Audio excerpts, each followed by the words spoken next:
Welcome to the Ball Not Court Podcast. Cortez Paul is here. Mr. Kevin Carter as well joining us over Skype. Mr. Carter, how you doing up there in Duval? You caught me right in the middle of a burp, but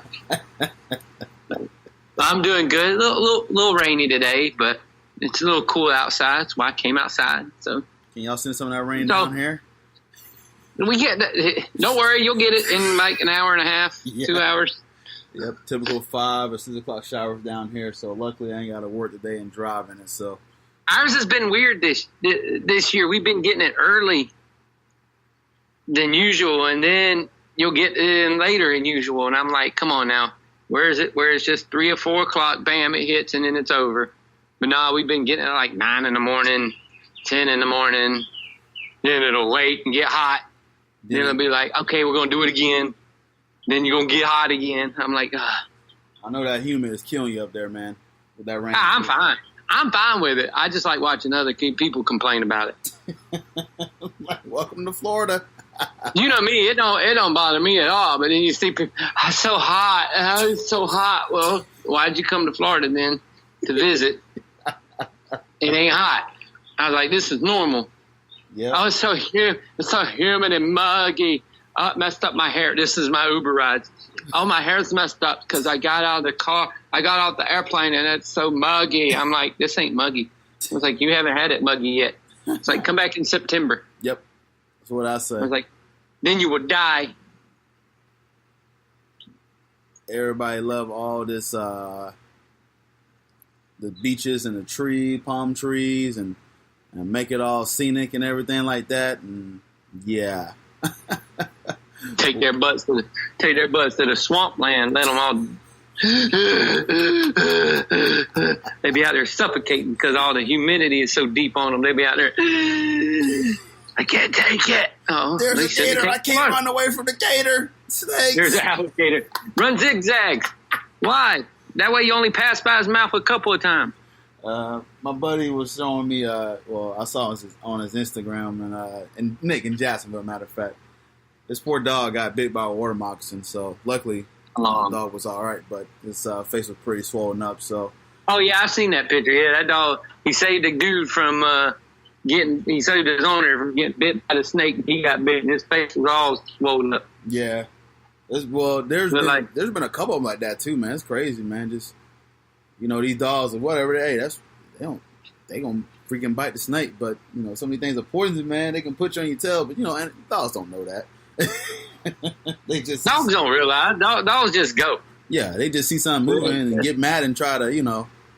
But, hey, I see. That dog's face looked like that dude from last night's UFC fight's face. Just being into a pump, huh? It was all swole up. Well, I know you don't follow MMA a lot, but Daniel Cormier was the light heavyweight champ. He fought the heavyweight champ last night and beat him. I just thought you would find this story funny because of what comes on at the end.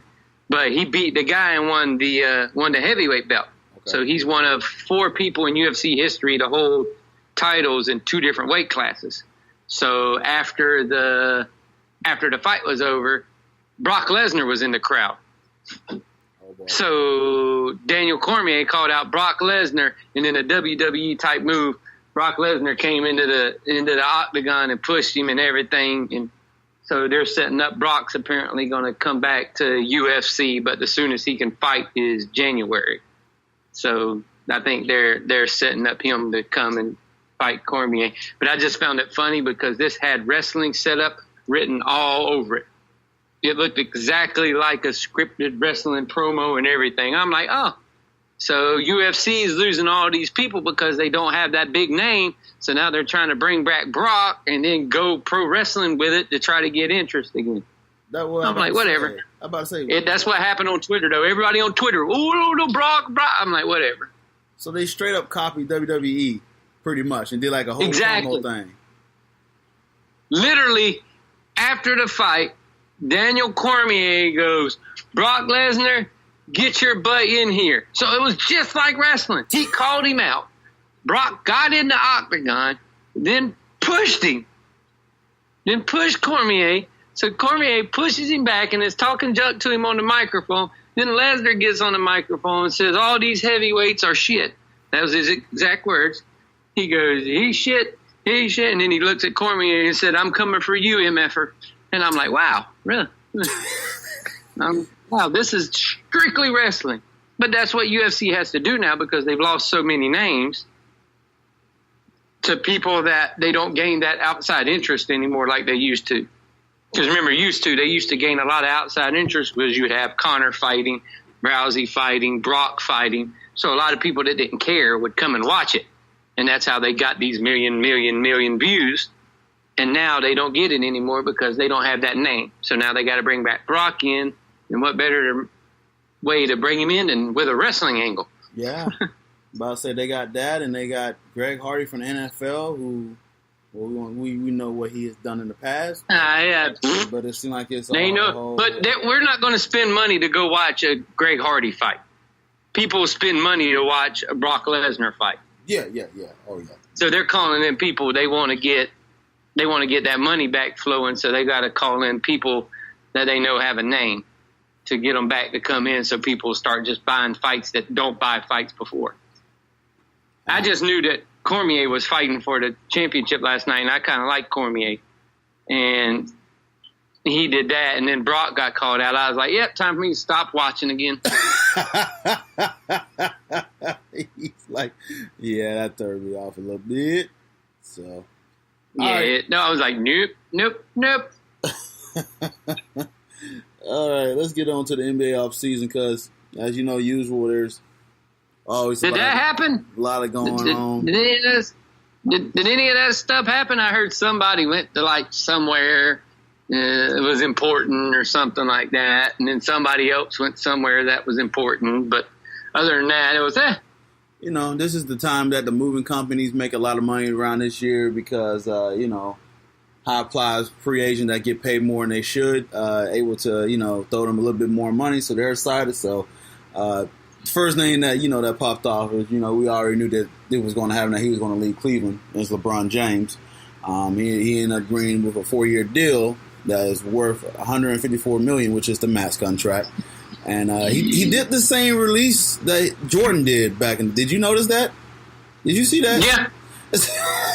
Man, he really just okay. Anyway, but he signed the Lakers. He made announced that he would not return to the Cleveland Cavaliers. So, first of all, dude, what do you make of this? Him going to the Lakers?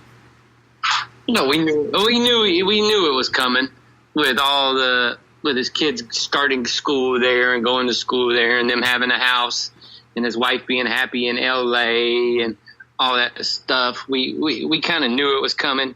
During his career, you've seen him slightly move away from that where he would live in Cleveland or Akron all during the off season and everything. He would live there. You've seen it when he started moving to Miami and living in Miami a lot. And then after he left Miami, he bought a house in LA. Yeah. So you could kind of see it coming. I know that I heard that it was it has been a 2-year thing where LeBron was setting this up for 2 years. Yeah. So now we know why all them trades and stuff were happening for them to get rid of all that money in L.A. with the trades that Cleveland did with L.A. Now we know what it was for. It was just to clear it up to where he could go over there and go play in L.A., which that's what everybody was saying. I don't think it's true. That's why I was laughing about it. But you seen signs of it coming slowly but surely as he was in there, and you saw him get in the house and kids start going to school and everything like that. If you really want to stay in one place, you kind of lay your roots there. Well, he was laying his roots in L.A. instead of laying them in his home. So we knew it was coming. Yeah, you got. It's good. He can finish out his career chasing a different ghost in L.A. instead of chasing the one ghost that everybody thinks he's chasing. Yeah. I know his boy's playing high school ball over there, and his wife been on record saying that she would like to get out to L.A. and I get why he did it as far as trying to enhance his brand and from that. But he don't, and that's what gets me with people like enhance his brand. The man has $1 billion shoe deal. Mm-hmm. He has one of the top selling shoes in anything. He's on all these stupid commercials and everything. He don't have to enhance his brand at all. Oh no, he don't.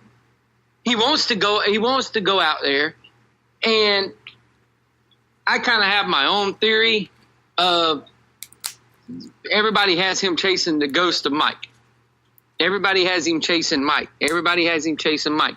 Well, if he goes to L.A., where does the attention swing to? Kobe. He's now chasing the ghost of Magic and Kobe. Mm-hmm. So now it's kind of switching the narrative. So he's kind of drawing his narrative off of Michael Jordan and putting it on to Kobe and Magic, as he wants to go down now as one of the greatest Lakers of all time, which people already making the list that he's the greatest player to put on a Los Angeles jersey are crazy doofus idiots. Because the man hasn't even played a game in L.A. yet. I mean, talent-wise, I believe it, but he's got to make his own legacy, though. But you base a thing off of he's the greatest Laker ever to put on a jersey. What has he done in a Lakers uniform? He hasn't done anything in a Lakers uniform. Yeah. It's going to take him a lot of stuff to do stuff in that uniform to be the greatest player to ever put on a Lakers uniform. I definitely think when you say the greatest player of a certain franchise, he has to at least done something with that franchise to be considered that. Is he talent-wise probably one of the better ones? Okay, you can say that. But don't say he's one of the greatest Lakers when he hasn't done nothing in the Lakers uniform. He'd have to win 2 championships in a Laker uniform and do all kinds of stuff before you can even put him in that category. Yeah. Just saying. So he's not the greatest Laker ever to put on a uniform. Because first off, he hasn't put on a uniform. Second of all, he hasn't done nothing in the uniform.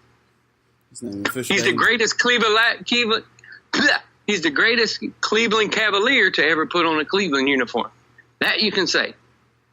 Miami Heat? No.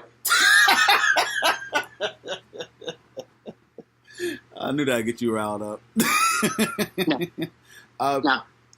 Listen, LeBron, I mean, as far as I guess he's trying to get to everybody know Hollywood you get. I mean, like you said, he don't need the money because wherever he is, he's a walking billionaire anyway when it comes to advertisements and all that stuff like that. I think they said he's made $1 billion as far as NBA contracts goes too. Mm-hmm. So I'm like, the dude, his brand is irrelevant right about now. It's his legacy that he's worried about. That is his biggest concern, is how people are going to view him from the jump to the end of time. That's where his big thing is, and that's where his legacy, I think, is going to be. So here was all this talk. You know, he was going there, and we'll get to Paul George and Kawhi Leonard in a second. But we saw these Laker pictures with them Photoshop in it and all together. Well, they ended up with Ray John Rondo, Lance Stevenson, and JaMale McKee. That's kind of close, right? Oh yeah, very, very, very close. So, very, very close. Very, very, very, very close. Very close, right? So very close. So Kawhi and Ray John do have a couple of things in common. they do get injured a lot, so they got that in common. So Ray John Rondo came out, and a story broke. He says some foolish stuff sometimes, but is this fair or foul? Rondo says that they got the crack code to defeat the Golden State Warriors. They better. No, they don't. See, it's because they think they went and got all these guys, so they're going to be able to play defense. And they think that all this defense is going to be able to shut down the Warriors. The Warriors can score on any type of defense there is possible. Plus, the Warriors are one of the highest defense efficiency teams in the league. Mm-hmm. So you got a bunch of guys who can't score but can play defense against a bunch of guys who can play defense and score. So what crack code do you got? So might have a crack code for a good dealer in L.A., but you definitely don't have a crack code of beating the Golden State Warriors. So that's what I was about to say. Yeah. So Rondo's he has a guy